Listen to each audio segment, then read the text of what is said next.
Hello from the Hashknife.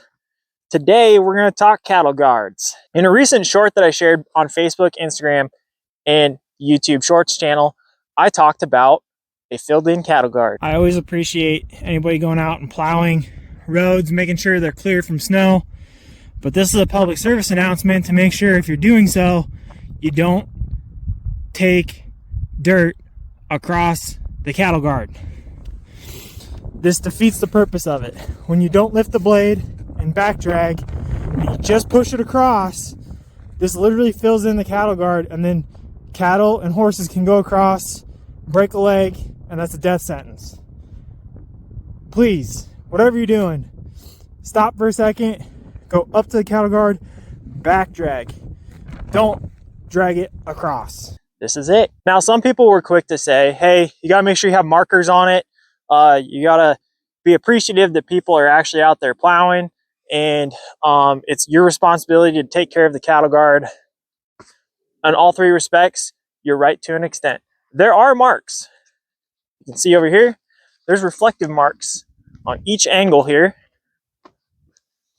There's another couple of marks here. There's one between each horizontal bar, 3 in total on each side. So you got 6 on this side and 6 on the other as a reflective marker so that people can see.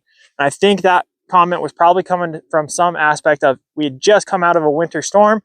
When they were plowing, it could have ended up not being seen.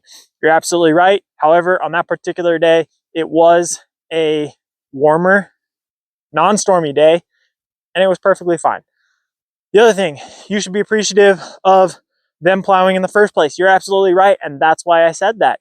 I do appreciate when our county is able to come out here because we have a very poor county. There's only about, 600, 700 voters in this entire county. So you look at probably close to 500 families, and that's about where you're at. This is a major scar tissue item for us. 9 years ago, I had to euthanize a horse at this cattle guard.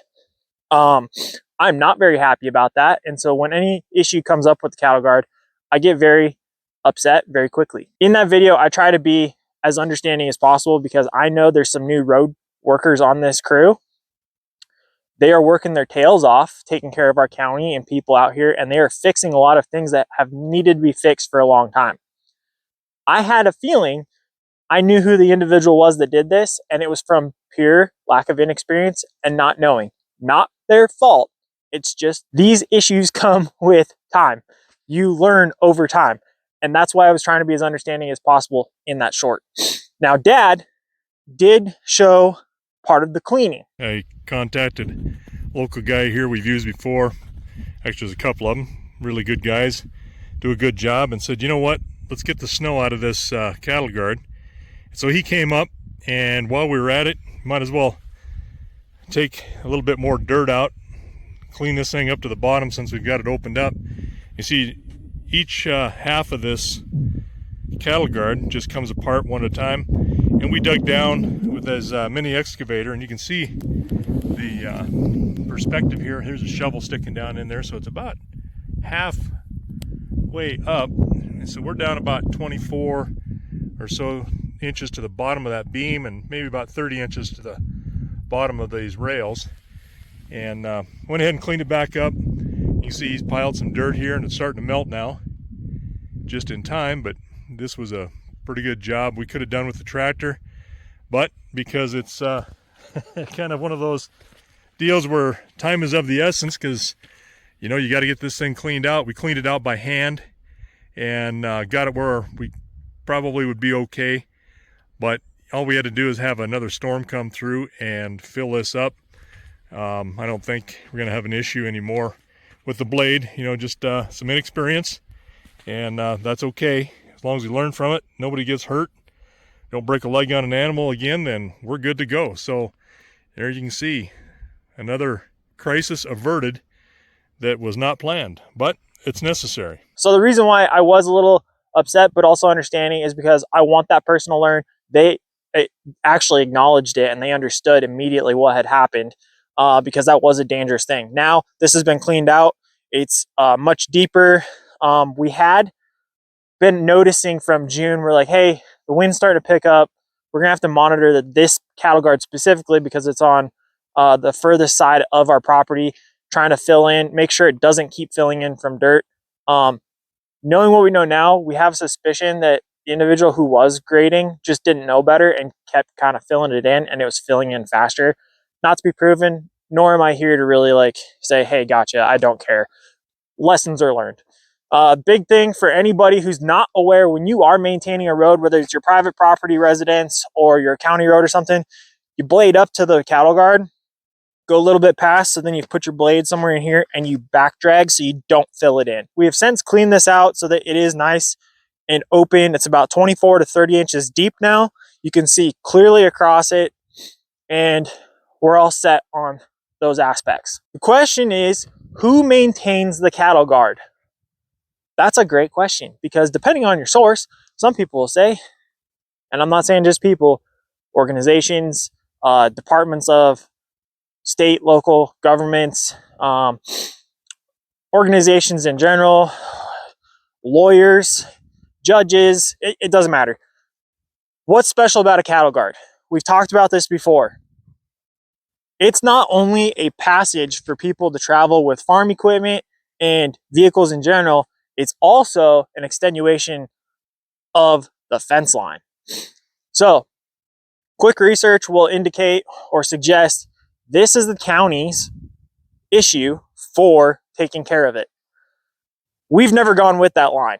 We've always understood it as we as the landowners need to take care of it, because more or less, this is a continuation of our fence line. You maintain your fence lines, so we need to take care of our extenuation of the fence line. We don't expect the county to maintain this. We do expect them to not fill it in. That's really the only expectation. When I had to euthanize that horse, this became a major issue, because what ended up happening was not only negligence, laziness, and a little bit of insidious malevolence. That horse died for no reason. I had to pull the trigger and take that life for absolutely no reason. The issue came for that particular instance. Why aren't you maintaining your cattle guard? We did maintain our cattle guard. It was filled in. We can only do so much. We expect you to reciprocate. The ultimate outcome of that whole particular situation was a value of that horse at that time, which was $7,500. We had several bidders going for that horse, and unfortunately, we lost him. That horse was paid for from the county.